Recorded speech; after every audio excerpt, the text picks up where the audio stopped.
Okay, so here's something a little different. I received a last second invite to go on Chris's boat along with Lee, and I've kayak fished with both of them before. Chris recently purchased this beautiful 23-foot center console, and I haven't seen him on his Hobie Outback since. But in any case, we're at a well-known New Jersey reef, and we start off the day. I'm trying to catch sea bass because I haven't seen one this year yet. And I'm just using a 1 ounce jig with a 5-inch gulp mullet. I think Roger's in. Alright. Feels like a sea bass. Sea bass? It feels like there's no fluke. So we're not anchored, we're just drifting along. This isn't wreck fishing for sea bass. We're just trying to cover some ground, and every 2 or 3 minutes we'll run into a school.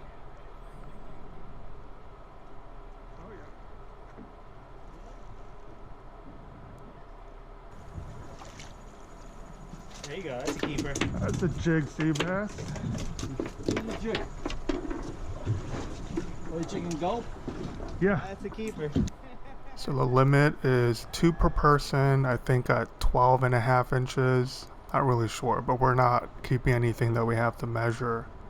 So culling through for the 15, 16-inch sea bass, and of course we're gonna bleed them out. This one will probably show up on a catch and cook episode soon. And you know, these are decent fish, especially for New Jersey. Your sinker. And here, our first dogfish. There'll be a couple more throughout the day. Thank you. This is the first of 2 species that escaped my knife today. Not quite up for a dogfish catch and cook just yet. Here Lee hooks up to the first fluke of the day. Damn, son. Yeah. That looks like a fluke. Is it a fluke? Yeah, that's a fluke. Oh, I don't know.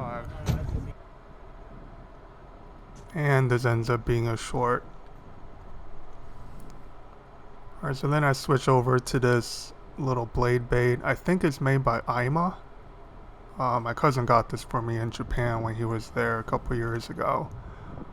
But this was by far the best sea bass bait I used that day.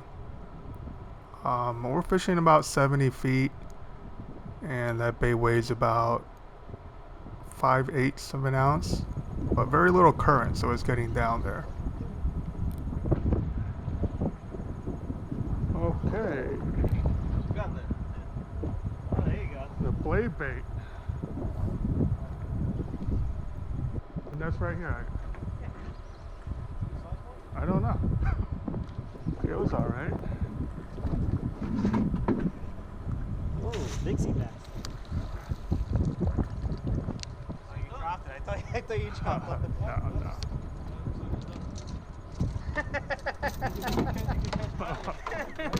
That's it. Keep catching it for us, eh? And as you can see, I replaced the treble hooks with just a single hook in the tail. And that does affect your hookup percentage, as you'll see in the next clip, but it's fine. Any sizable sea bass is going to get the hook.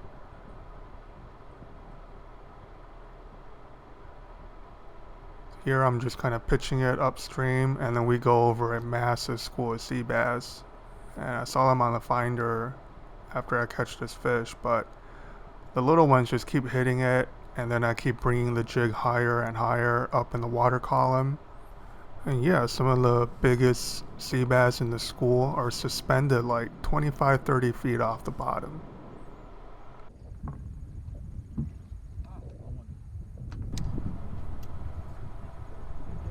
And there I finally hook up. This fish is like almost at the surface, as you'll see. Feels alright. But it's funny how far they come up. Yeah. I see a big shit down there.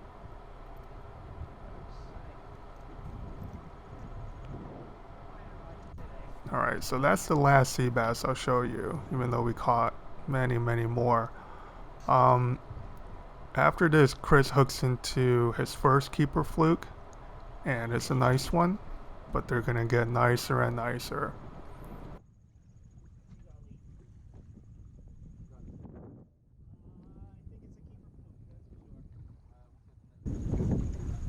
Hey, scoop, scoop. How you doing? Wow. Okay, feel the weight on this guy? He's Nice thick. fish. Look at how thick he is. Yeah. This has got to be like 5-6 pounds. Bleed it. So that first keeper for him was almost 25 inches, easily a 5.5, 6 pound fish. They're all thick and healthy out here on the reef. That's a whole month long. No, 3 weeks.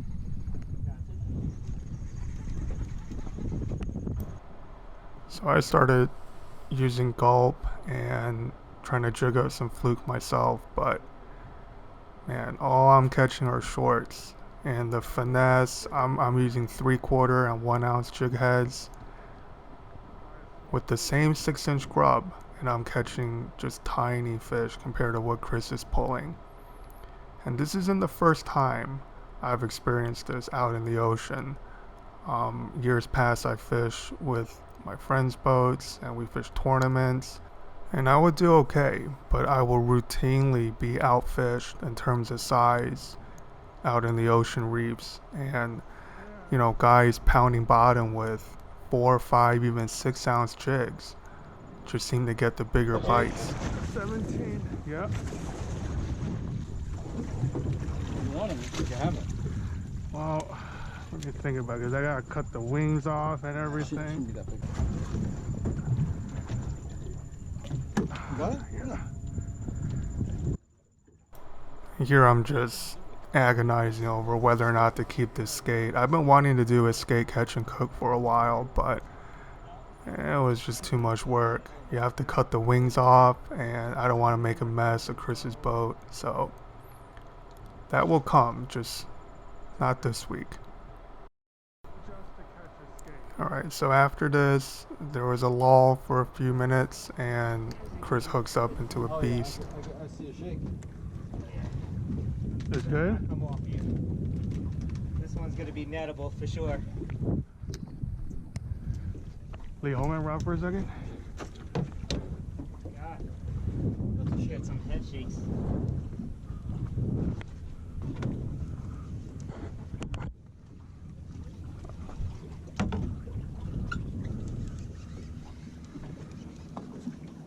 I knew we should have came back here. Woo-hoo-hoo-hoo-hoo. Nice. I told you, Lee. I told you. Yeah, Rob, it's your turn. Thanks, sir. Wow, That's 25 inches. that's more than that. All right, good day for me. Second one. This one might be 20, this is 26, 27. That's the first drop. Oh my God! I was like, yeah, this is 25? better. It's more This than is that. better for sure. More than 25. Right? Yeah, this is big. Yep. That's 25. But It's more. It's more than that, for sure. All right. you cut right into the artery, Not right? bad. That's a good day for me. 2 over. I'll take that any day. Oh yeah. He's a bleeder. That's a good sized fish.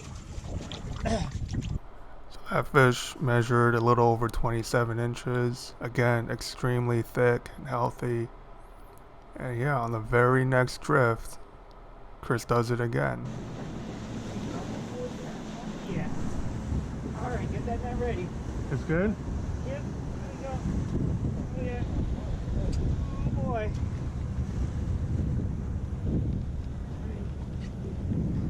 This might be a trigger or a nice fluke.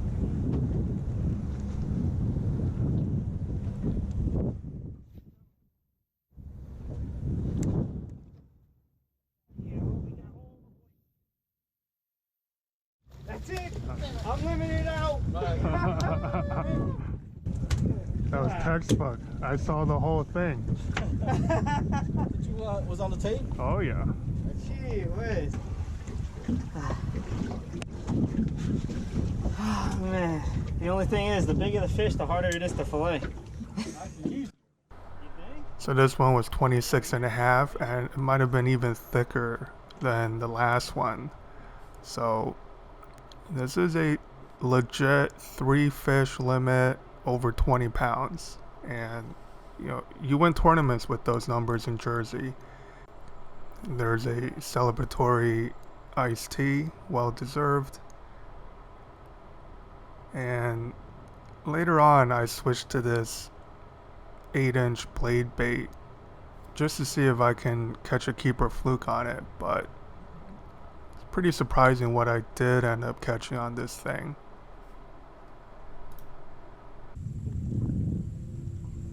Well, me and my uncle hooked up. Oh, there you go. There you go. That might be a trigger. Trigger?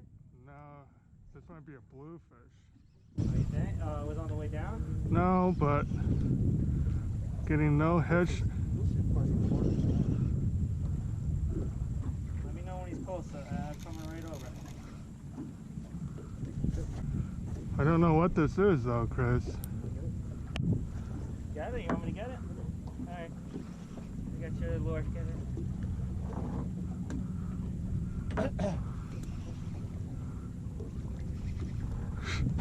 It's so weird. I don't know what this is.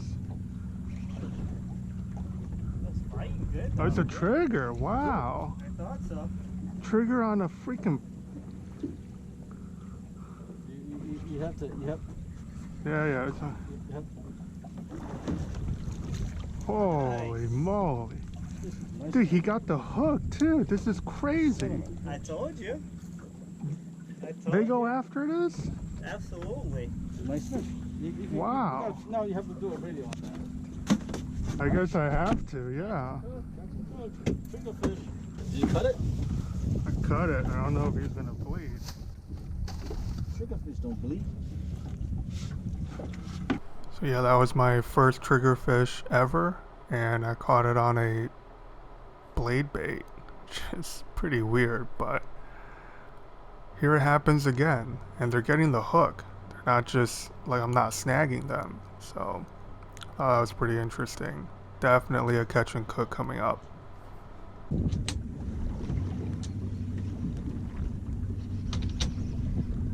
Oh, Roger's got something nice. I think that's another trigger. It might Look at be. Or sea bass. Oh, Oh, feels better than an average sea bass. yeah, that could be another trigger.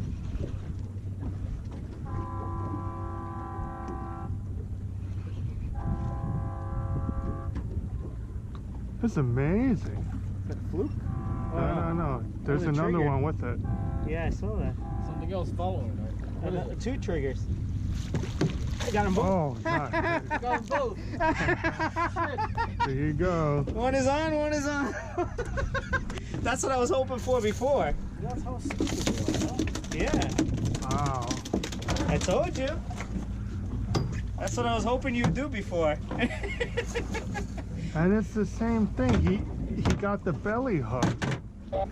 You know what I think they're doing is they're trying to bite the fins off. I can't return too much farther than I am. Alright, so we ended the trip on that note, and here are some still photos of Chris's limit. And again, congratulations to him. It couldn't have happened to a nicer guy. That's the big fish, 27 and change. And while we're packing up our gear for the run back, yeah, as I was saying before, the 3/4 1 ounce out in the ocean, that's like fishing 1/4 3/8 ounce in the bay. You know, you're fishing much deeper water, and in terms of profile, I would say there's not much difference if you're using 3, 4, 5 ounce versus 1 ounce, but the fall rate and the way your jig behaves on the bottom is dramatically different. A 1 ounce jig, when you pop it up, is going to glide, whereas a 4 ounce jig is just going to pound bottom. And for whatever reason, and again, this is not the first time I've noticed that the heavier jig catches better outside. It's always nice to sort of figure out a pattern. Like, if you're getting outfished, you need to know why you're getting outfished, right? So you don't do the same thing over and over again. And as good as I think my jig looks in the water, the Fluke obviously don't agree. So next time I'm out here, I'm definitely bringing heavier jigs. By the way, I don't think teaser, high-low, none of that matters. I think they want a big heavy jig that has the correct fall rate. None of Chris's fish came on the teaser. They all came on the jig. So I'm already plotting my tackle for the next round. In any case, I hope you guys enjoyed, and thanks again to Chris for the invite. Much appreciated. I definitely needed a break from kayak fishing, and next up maybe some surf fishing, some freshwater, who knows. My cousin continues his shore-based adventures, and I think he's gonna have some pretty good results for the channel. And in any case, thanks for watching, guys, and stay tuned for the catch and cook episodes that will feature the triggerfish and the sea bass that we caught today. Alright, until next time.